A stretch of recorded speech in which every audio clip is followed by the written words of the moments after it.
Appreciate the chance to be here. Usually, my father grew up in Lake Charles, Louisiana, so I would fly to Texas and head southeast. So this was a new experience, flying to Houston and heading northwest. I never knew that there was any other part to Texas than Houston. No. I really want to thank Will for inviting me here. As he says, we've known each other for a while, and we enjoy talking about some of the same things and hanging out. I'm in the family business, which is being a college professor. That's what Ma and Pa Kushner did. But that's where I ended up. Along the way, I spent several parts of my career as an administrator in arts organizations and also as a consultant to arts and human service and other organizations. So the story I'm going to tell you is based on academic literature and also on a lot of practice, observation, experience, and I'll be citing theorists, but I'll also be often providing you with some different kinds of evidence. So what do I do here? Look at that. That's a field.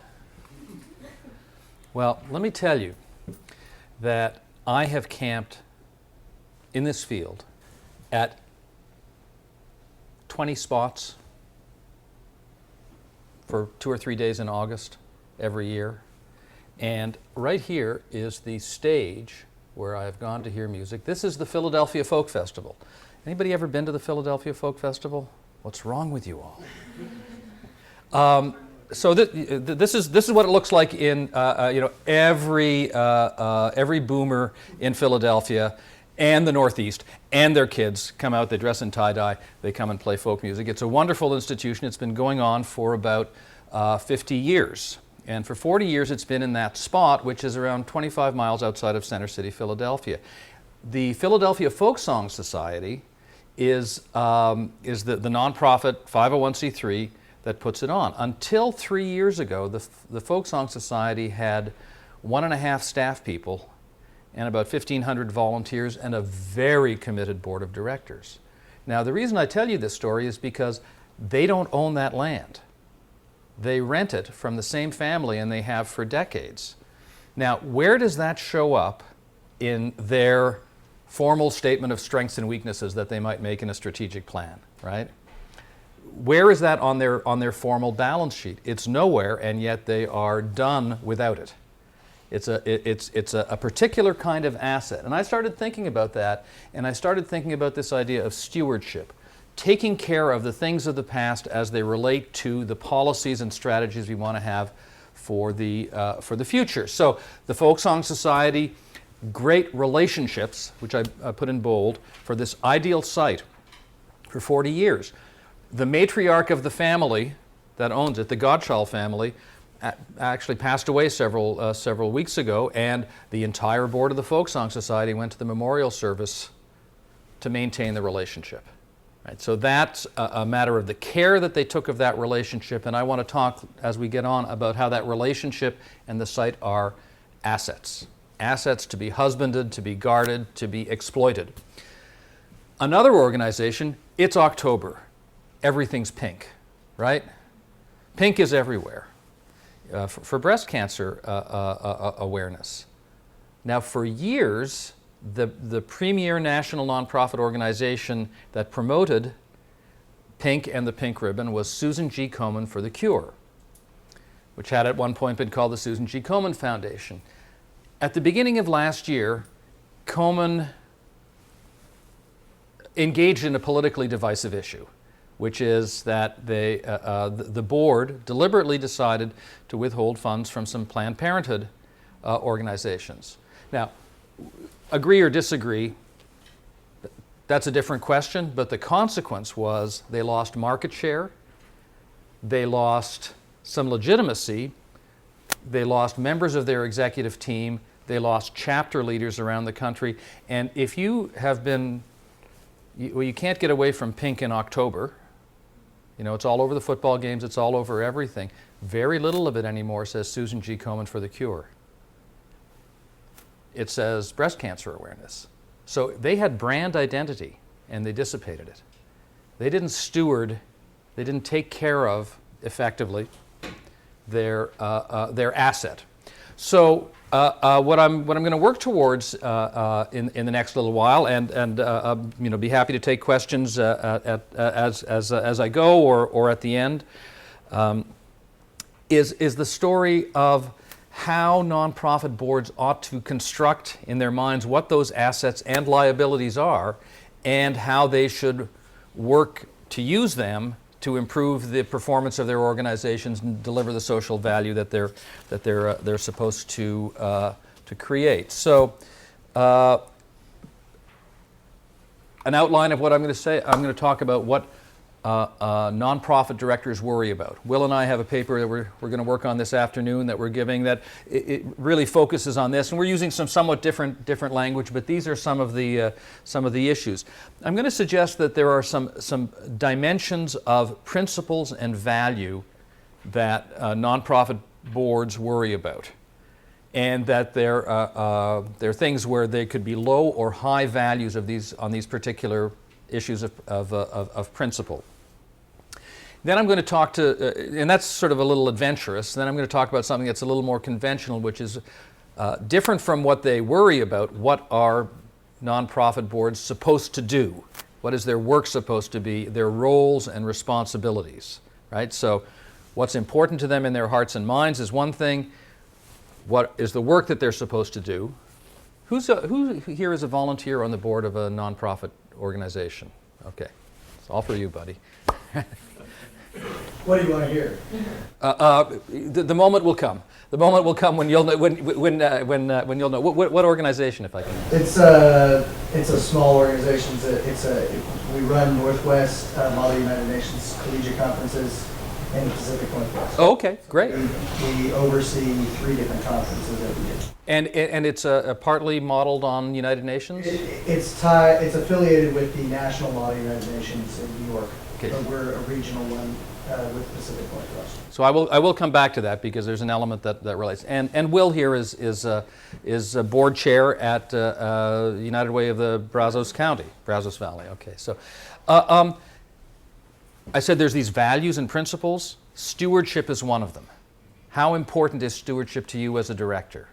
But I'm also going to say that stewardship is part of the work you're supposed to do as well. And I'll talk about how those connect, right? So both of those things.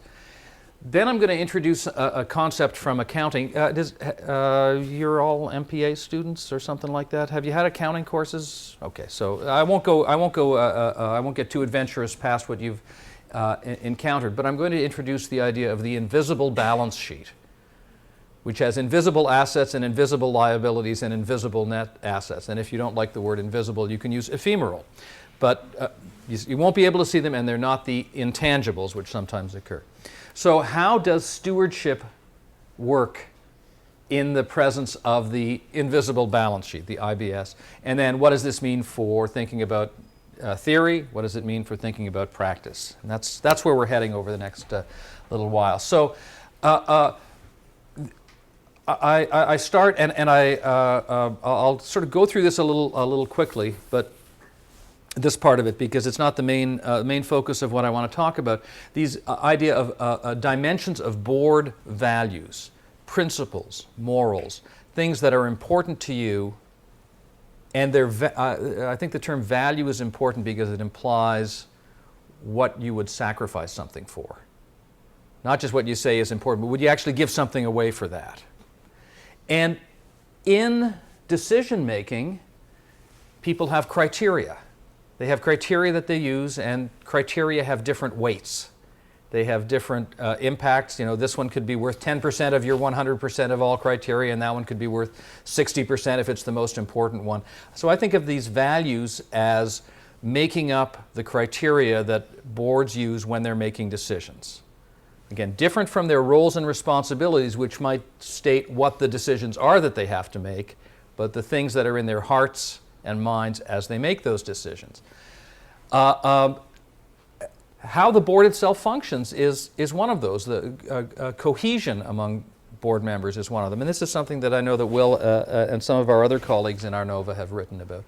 And I think that, I hope that these are the full set of things that boards should worry about. collectively exhaustive, and that they're mutually exclusive. They each tell a different story, that they're somewhat orthogonal or telling a different story from each other. So here's what those are.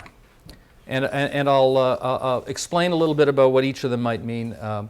Altruism, we all know that as a value that we see in the charitable sector, the willingness to give away. Ideological purity, the conviction that a particular way to do something is the right way. Is that a strong or a weak value? Duty, structure and process, how a board itself functions. Is it fraternal or not, for example? Risk posture, what kinds of risks are you willing to take and have your organization take? And this last one, stewardship again, which is the care of things from the past and things that are of value. Have any of you used stewardship in another context? What are some other ways that you have heard the term stewardship used? Somebody, anybody? In churches, right? Some of you are going, yeah, I've heard stewardship. What does it mean in that setting? Generally, it's a responsibility for congregants or potential congregants within an area. To do what?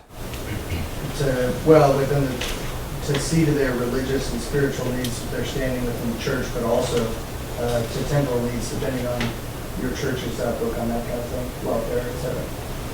Might be to write checks. It might be, in some congregations, I think it's a code word for fundraising. And I'm not saying that derisively, but the stewardship activity is how are we going to raise money for the church? It's called stewardship, and it's used in other settings as well. So altruism, it can range from selfless, I don't care about how this affects me, I do it out of love, to a kind of meddlesome altruism.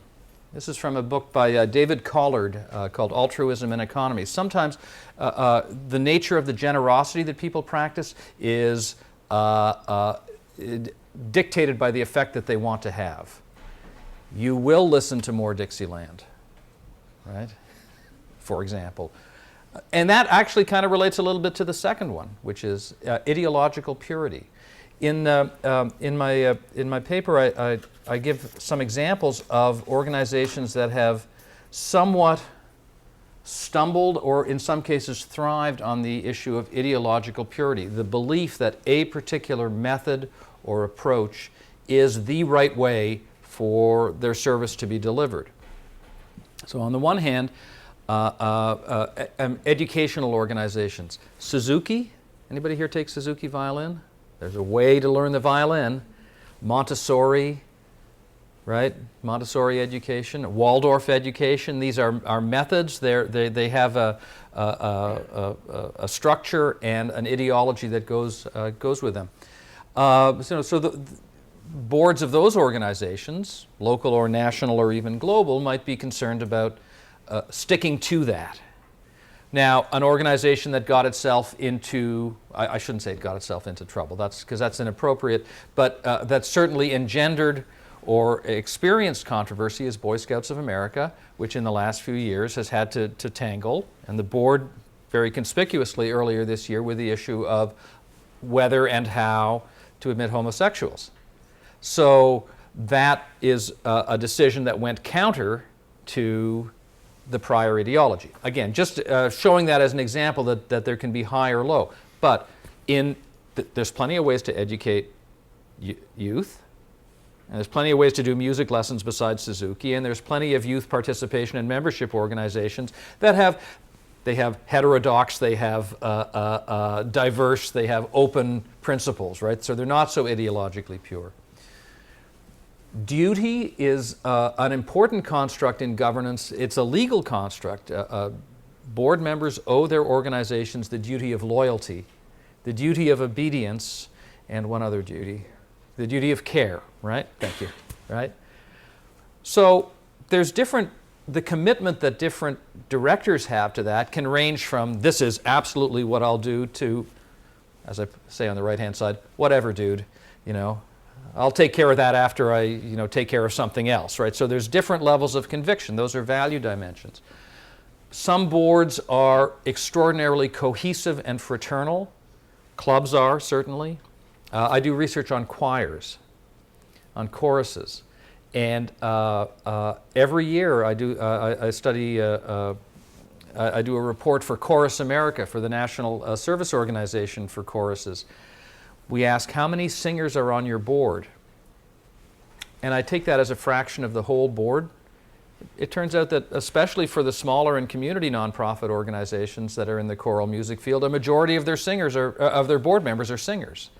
So they don't have that external governance. They're governed from within. So that's a kind of fraternal approach. And on the other hand, there are big national nonprofits or hospitals that will have professional board members from business, from government, from commerce, et cetera, from institutions. And they'll have a professional practice of governance, and they don't even care if they like each other or not. That's not so important. But in the club models, which are very common in the nonprofit, that's a factor as well. Boards will have different levels of risk aversion. They'll be more or less adventurous. Some of you will know perhaps the Miles and Snow typology of strategic behavior. Miles and Snow looked at companies in a bunch of different industries in the late 1970s. Some of the industries don't even have the same names anymore. And they identified strategic postures that were common to organizations across different industries. Some of them were aggressive. We called them prospectors. Some of them would very carefully guard a niche. We called them defenders. Some were kind of intermediate. They called them analyzers. And then there was a fourth group that they said that any of those are viable, right? Any of those an organization could succeed with. The fourth kind that they said was reactors. They said, well, that's not reacting after the fact is not a viable strategy. And then the last one, which is the most significant one for this conversation, is the idea of stewardship, which is to say, in some ways, to privilege the past and to sustain the values and the assets of the past as the best way to serve the needs of the future. And it's stewardship that I want to carry on. Comments, questions so far? All right. Stewards, right? There's Charles I. I say he's intact. Anybody know why? Well, poor man lost his head very suddenly one day. His family's name came from what their job had been. They had been the High Stewards of Scotland. And it became embedded in the family name. Their role became embedded in their name, and that was a dynasty that occupied the 16th century in Great Britain. So the original meaning of stewardship, the original role of being a steward, is to be a guardian, to care for something and to protect something on behalf of a principle. It could be a youth. It could be the property owner who's away, but somebody who's not there to take care of their own assets. A steward takes care of them. Now, there's a lot of other meanings. I asked about the one in reference to congregations. Taking care of the land, the kinds of things that the Nature Conservancy does, they describe their role as stewardship. In organizational theory, it has a number of names. Stewardship theory in organizational governance has been used as a contrast with agency theory. That was the particular contrast that you and your colleagues drew in the paper. An agency theory perspective on governance would say that the board of an organization stands in some contest with the management, with the executives, that the executives, they want bigger offices, they want more comfortable carpets, they want more travel, whereas the directors are on behalf of directors would want more resources used to accomplish the mission, or in the case of a business corporation, to benefit the shareholders. So stewardship is used there, and there's in the corporate governance literature, there's a number of pieces that talk about stewardship as a mode of behavior that's basically collaborative and cooperative. Now, I think that those are important ideas, but the term steward, to me, I'm trying to focus in on what its essence is, which is to be the guardian, to take care of things. So that's a main focus for what I'm doing here. So I have this story here. And what I want to focus on as much as possible, can I do this? Is this? There we go. All right. I want to focus mostly on roles and responsibilities and on what I'm going to call the invisible balance sheet. But to get there, I have to do a little bit of setup. So some of the setup that I've done has been here in identifying these values and principles. But when boards are doing their work, they're also affected by outside factors. And again, I have them listed on the PowerPoint. I'd go into a little more detail in the paper I've written. But what are the things that boards, regardless of how they feel, because values and principles are how they feel, right? What are the things that they have to pay attention to regardless? What are they constrained by? They're trying to maximize subject to some constraint.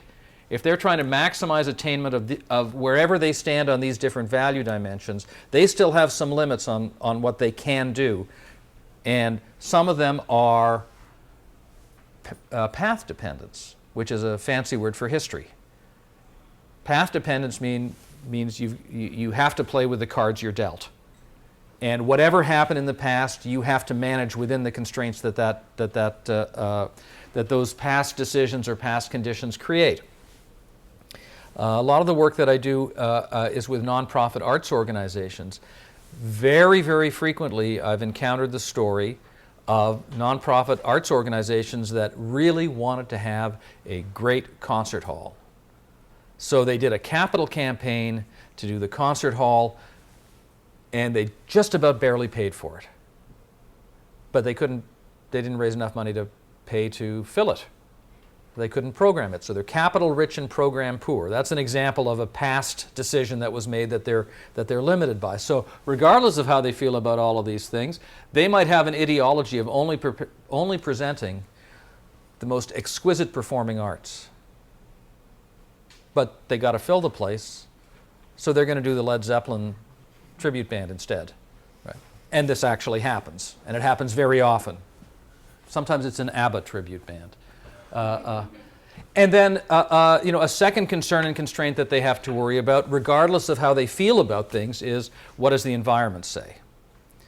So as in any strategic planning process, what are the outside factors in demographics, in technology, in social issues, in political, in regulation, all of these different things that constrain them? They're going to affect what boards want to do, and also in the nonprofit sector, but also in particular nonprofit industries, subsectors, there are conventions.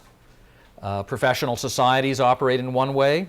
Nonprofit organizations in the arts operate one way. Nonprofit organizations in human service operate another way. They have industry conventions. So those are limits on how boards operate.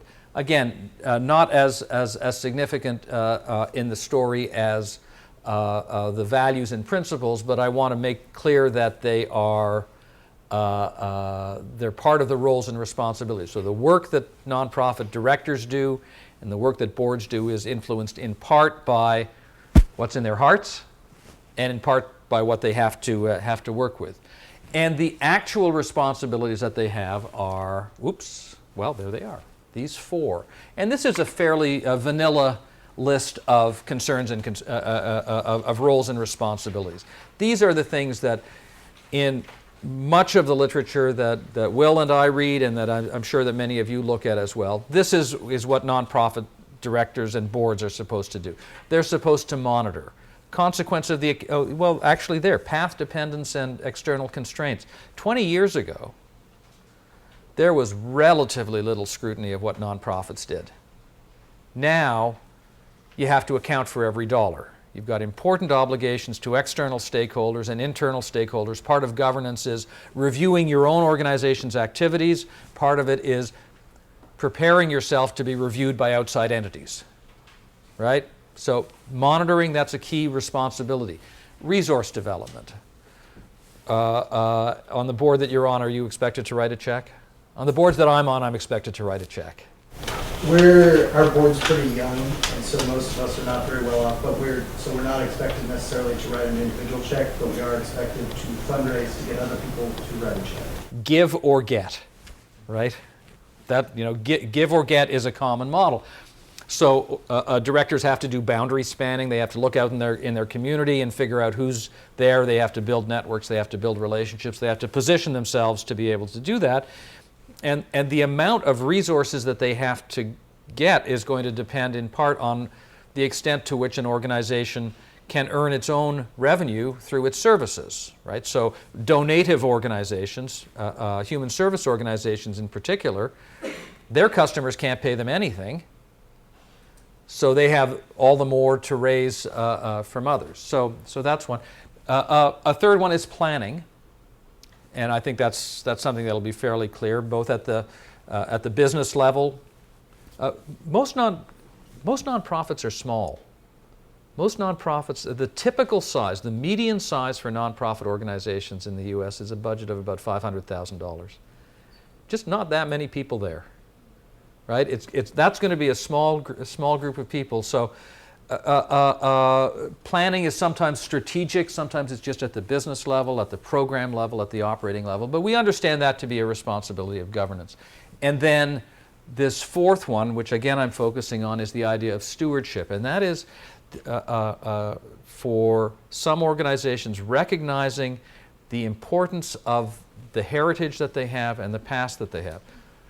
I was a history major. I'm very interested in historic preservation. I said I'd come back to the United Nations. Partly what your organization does is it maintains the United Nations model itself, right?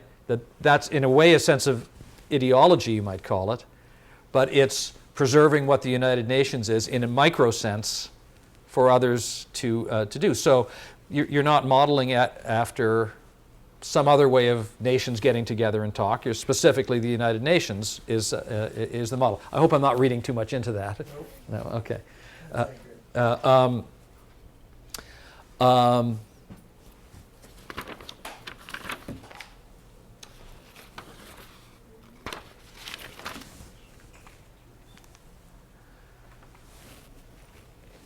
So planning, as I said, what is the future going to be? And the planning work is allocating resources. Planning is not just saying what the world's going to be, but how are we going to spend money? What are our people going to do? Preparing to manage it itself. So again, this set of four main issues of the board is not especially adventurous, but I did want to accentuate the stewardship part of what boards do. Now I'm going to switch to the balance sheet part of it, and we'll do a little 30-second refresher on accounting. A balance sheet is a statement at a point in time of the items that an organization owns or has title to, which are its assets, its future economic obligations, which are its liabilities or its debts, and there is a net. The accounting identity says that whatever's left over, what happens if your liabilities exceed your assets? If your financial liabilities exceed your assets? You're out of bit. Well, no. In the red is that over a period of time you lost money, but at a point in time, if your liabilities exceed your assets, you are probably defunct, right? If the claimants on your asset on your assets exceed the amount of assets, then you're out of business, right?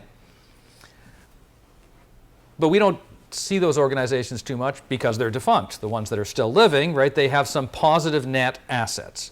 And if you look at nonprofit accounting, you'll see that nonprofit net assets can be restricted or unrestricted or temporarily restricted.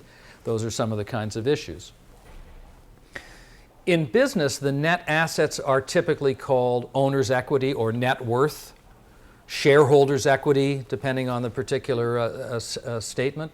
And we know what they're worth because they're denominated in dollars. We know how much they are. There's markets that price liabilities. There's market that price assets, you know. I happen to know that this is worth $1, right? But I don't know how much my commitment to serve United Way of the Greater Lehigh Valley is worth. Nobody knows that, right? There's no market signal. There's no liquid market from an economics perspective to say what those kinds of things are worth. So what I'm doing is taking this idea of the balance sheet that has to equal, where assets have to equal liabilities and net assets, and I want to take that from a dollar-denominated term to some other way of expressing it. So here's the invisible balance sheet. The invisible balance sheet. Now, I distinguish between invisible and intangible. There are some intangible assets that are recognized in accounting. Anybody have any examples that they can give? What's an intangible asset that might be recognized on a balance sheet? Goodwill. Goodwill. Goodwill can be. Copyrights, trademarks, intellectual property. That can be valued. You've all heard the story about how Michael Jackson bought the Beatles catalog, right? Well, there was a price placed on that because there's a market for those copyrights based on the future revenues they're supposed to be able to create. So they were able to do a transaction where the owner of those copyrights sold them. There was a market there. Now, what about the invisible assets? So the invisible assets, as I define it, it's a condition, it's a characteristic largely under the control of an organization. So that's the substitute for ownership of an asset, largely under the control of an organization, which at a point in time, and a point in time is an important consideration for balance sheets because balance sheets are true that long. They're only at a point in time. Balance sheets, an income statement covers a period of time. An income statement will be weekly, monthly, quarterly, annual, whatever. It's all the stuff that happened over that period of time. And at the end of it, you strike a balance sheet and you say, when you wrap it all up, what do we own? What do we owe? What's left over, right? So at a point in time, and the characteristic of these assets is that they have the potential to add future value to an organization. They have the potential to let its mission be accomplished, to create social value. But they're ephemeral, they're invisible. I have some examples that I'll give to make it a little less ephemeral, as I said. And there's also invisible liabilities. And the main invisible liability that nonprofits have is that they're going to continue. And they're going to continue losing money. Salvation Army. What do they get from their patrons who come for a hot meal? They don't get anything, right? The homeless shelter, the human service organizations that are taking care of especially vulnerable people never have enough earned revenue to cover the program costs, much less the administrative costs, much less to build a surplus, right? So they're operating with a negative profit margin. They're operating with a negative profit margin all the time, and the public and their clients and their consumers expect that they're going to continue to do that. Well, that is, if this goes backwards, a future economic obligation, effectively. It's not contractual, but it's still pretty significant.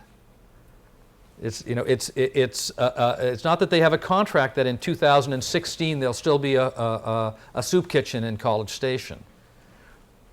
But do you think that there will be a soup kitchen in College Station in 3 years or 4 years? Right? So some organization has effectively taken on that obligation. They've taken on that liability. We still don't know how to price them, though. We don't know how to strike that net. And truthfully, I'm not positive I'll be able to do that in this iteration of this work. So here are what some of those invisible assets might be. Again, they're at a point in time, and they're characteristics or conditions that can be seized and exploited to create value. And I suggest that these 5 are especially important. Leadership, as a prime example.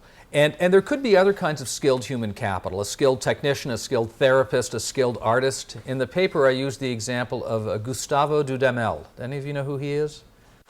Simultaneously conductor of the Los Angeles Philharmonic and the Orquestra Nacional of Venezuela, whose name I've forgotten, but it's very decorative. Both of those organizations thrive with his artistic leadership. So you know that there are some people who are stars, and that the organizations that they lead have the potential to exploit their star qualities, and they could be star qualities in technique, or they could be in relationships or other ways. Location. Think of any retailer. Would it make sense for the homeless shelter or the soup kitchen serving Brazos County to be 30 miles out of town? Right? So it has to be there to serve its clientele. And again, in my world of the arts, I think about concert halls or the Philadelphia Folk Festival site, which has been developed over a period of decades. And it's customized. They grow hay there 11 months of the year, and they grow folk music for 1 month of the year. And it would cause disruption in tens of thousands, I'm not exaggerating, tens of thousands of people's lives if it went someplace else or happened at some other time. I've gone there about 30 times. I spend 3 or 4 days there. That means I've spent 3 months at that place. That's pretty weird. I met my wife there, so maybe it's not so weird. Reputation and legitimacy. I gave the example earlier of the Komen Foundation, how it, again, regardless of your feelings about the issue, objectively it lost some of its marketing strength. It lost some of its position, its ability to accomplish social value because of engaging in a divisive issue. Relationships. So you're not supposed to give, but you're supposed to get. You know, I'm on a couple of boards where I'm supposed to do both. I'm on the board of a human services organization where I'm supposed to give $750, and they mean it. They mean it. And I'm supposed to get another $2,500, and they mean that too. Right? So I can't write the second check. It's enough of a struggle to write the first one. So they count on my relationships and on the relationships between the other board members and the rest of the community to go out and get that. So, you know, since I'm not in my town, they don't think I'm a bum. So I've got a sufficient reputation and relationship quality that I can go out and do that, right? And there's a standard to shoot for, right? In my town, they don't think I'm a bum. That's good. And collections. Collections do not appear on museum balance sheets. Do you know that? The Metropolitan Museum, probably the Art Museum here or in Houston, all of their artwork does not appear on their balance sheet. It's a matter of industry practice that collections don't appear there. But, and there's a couple of reasons. One is valuation. One is the concern that if they were on the balance sheet, then they could be pledged as collateral and they could be seized, and that is actually coming up in the city of Detroit, where a big issue that's come up in Detroit's bankruptcy is whether the collection of the Detroit Institute of Art can be auctioned. Can it be sold to help repair the city's finances? So they have market value, but they don't appear. So the Sing Out Resource Center. Any of you play folk music? What's wrong with you all? Yes. You didn't tell me this. Sing Out magazine was published was started in 1950 by Pete Seeger and Woody Guthrie, and you've heard of those guys, I think. And it's now published in Bethlehem, Pennsylvania. We are a very small and struggling organization. We owe our executive director almost $200,000 that he's loaned us, and he doesn't take paychecks. And we have in our collection one of the largest national collections of folk music related recordings and books. We have 60,000 LPs. We have tens of thousands of CDs. We have hundreds of books. My sense of stewardship comes from our responsibility that I feel to take care of that, to preserve it, to have it be used by the public where we can, or if we can't, to find a safe home for it, which I think I've done at the University of North Carolina, because I'm not sure if Sing Out itself is going to be able to carry on. So collections are like that. If you do have it, if you buy this notion of the invisible balance sheet, how do you work it? If you're a board member, what story do you tell about these important issues, and how is that going to inform your work? And again, those four elements of roles and responsibilities, which are planning, resource development, monitoring, and stewardship, right? So how are you going to think about this invisible balance sheet and how it interacts with that? So in the same way as, these four particular issues: valuation, which we've talked about before, and I'll return to that in a second; preservation, preserving their value, that's a stewardship approach; exploitation, what are we going to do to take advantage of it? How do we use it to help accomplish our mission? And how do we make it better? How do we make it better? So if you have a great leader, how much is that person worth? Anybody have an idea? I actually think there's an answer. They're worth whatever you'd have to pay to replace them. So what does it cost in effort, in money, in expenditure to get somebody who's equally capable? If you're a retailer and you say, well, we have a great location, we couldn't replace that. Well, actually, maybe you could. What would it cost to get you another location that was equally advantageous in the market? It could be a huge number, but at least it gives you a way of providing some sense of what that value is, right? The opportunity cost of replacing it. Preservation. How do you preserve the value of your invisible assets? Well, all of these invisible assets are perishable. Potentially perishable. Some of them might improve over time. Their value might grow over time. Some of them are more likely to deteriorate. So what's the policy guidance to a nonprofit that has had the same leader for 30 years? If you're on the board of a nonprofit that has had the same great leader for 30 years, what should you be doing? Growing the next one, right? Investing in leadership development, investing in the development of whatever kinds of skilled human resources are necessary to continue.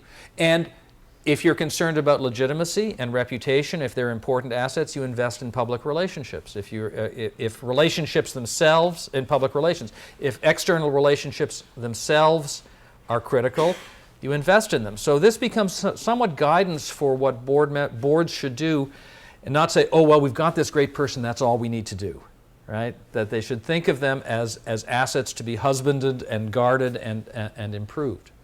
And then what do you do with them? Well, hopefully you have them not just for a discussion from an academic, but that you're doing something with them. If you've got a great location, then you're having it used as much as possible. I'm doing some work now with the Allentown Symphony Association. Allentown Symphony Association is unique, relatively unique among mid-sized orchestral organizations because it operates a symphony and it owns a concert hall. Most symphonies don't own a concert hall. Most concert hall operators, performing arts centers, don't have a captive symphony. This place has both. Downtown Allentown is going through a period of development, expecting to have a couple thousand more people working downtown within walking distance of it. How do they exploit this facility? It's not an intangible, mind you, but they're saying, well, We've got time of day. We don't have to do all our shows at 8 o'clock. We can be doing things at noon. We can be doing things after work. We could be having string quartets for breakfast. I mean, they don't taste all that good, but they sound great. If you have a leader, if you have great relations, how do you exploit them? How do you make them worthwhile? And because they're perishable, you should probably try to improve or enhance them. So increase the value of invisible assets by investing in them. Try to reduce the weight of invisible liabilities by trying to discharge them and not take on any more. Now, I'll give you something that I think will help illustrate this invisible assets and liabilities, especially the liabilities. When you look at a business organization, what's your measure of its size? A lot of people will measure it by its sales. Organization sells so much. When you look at a nonprofit, what's the measure of its size? Its budget, right? Well, what's the budget? It's the planned expenditure. Businesses say, how much money are we going to take in? How do we spend it? Nonprofits say, we're going to spend this much money. Where are we going to get it? Right? Which to me, that bugs me. That bugs me. What's your revenue stream and what are you going to do with it? Sounds like a better notion, and yet they start with a commitment to spend. They incur the invisible liability, and then they figure out how they're going to finance it. And that's endemic throughout this. Why? Because they want to be stewards and they have ideological interests, and because they want to see the world better in their particular way, so they're going to spend that money, and then they're going to figure out how to pay for it. So they're always catching up. They've always got that liability. So how do we put these together? How do we link the values, the things that are important, with the work that we have to do? And I think of stewardship as a key for doing this. So being aware of what the long term is. Boards tend to be guardians of reputation and tradition and long-lasting assets. Boards have longer time horizons, which sometimes means that you get conflict between the old and new members of the board. Oh, this is how we've always done it. And the young person comes in and says, yeah, but it's not on my Facebook. What's Facebook? Well, they don't say that anymore, but older board members might not know the importance of social media, right? So they have to do that. They have to calculate the value of preserving the past, and when they do policy, they have to think about what the return on investment is going to be from that.